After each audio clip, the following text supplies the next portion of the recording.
मुसलमानों की बड़ी बदहाली है।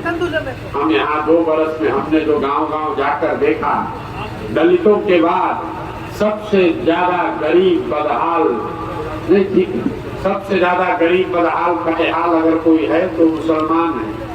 मुसलमान कहते हैं कि हमको दलों ने ठगा, हमको नेताओं ने ठगा, लोग हमसे वोट ले लेते हैं और हमारा काम नहीं करते हैं। मैं आपको एक शब्द में बता रहा हूँ आपकी बदहाली क्यों है।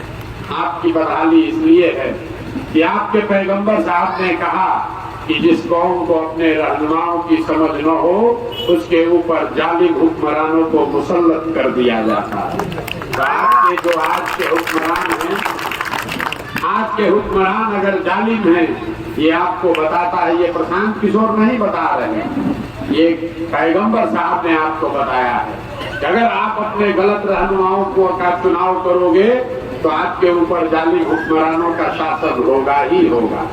आपकी बदहाली इसलिए है कि कुरान की शुरुआत होती है शब्द इकरा से।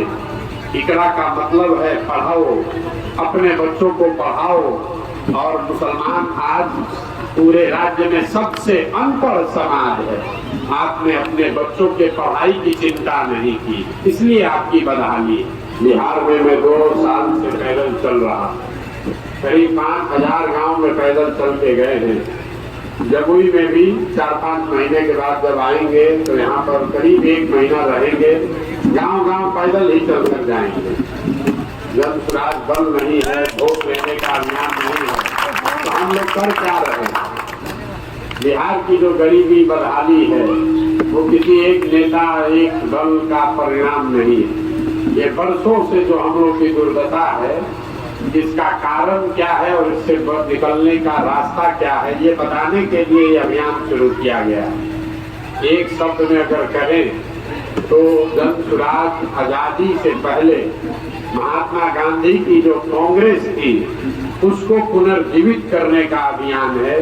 जैसे देश में आजादी के लिए अगड़ा पिछड़ा गरीब अमीर, पढ़ा लिखा अनपढ़, हिंदू मुसलमान सब ने मिलकर प्रयास किया, वैसे ही बिहार में राजनीतिक बंधुआ मजदूरी खत्म करने के लिए, जहाँ की आपको मालूम है कि जिसको आपने वोट देना है वो आदमी गलत है, दल गलत है, फिर भी लालू जी के डर से भाजपा और भाजपा के डर से लालू को आपको जो वोट देना पड़ता है, ये राजनीतिक बंधुआ मजदूरी है। जिसको खत्म करने के लिए ये प्रयास हमने शुरू किया है, जिसमें बिहार का गरीब से गरीब व्यक्ति भी अगर वो अपने बच्चों के लिए नया विकल्प बनाना चाहता है तो उसको पैसे की चिंता नहीं करनी है, उसको साधन की चिंता नहीं करनी है, उसको व्यवस्था की चिंता नहीं करनी है, क्योंकि वो चिंता आप जन स्वराज पर छोड़ दीजिए। जन स्वराज आपको पैसा व्यवस्था वो सब देगा, लेकिन अगर आपको अपने बच्चों के लिए बेहतर विकल्प बनाना है तो उसके लिए स्वयं से खड़ा होना पड़ेगा।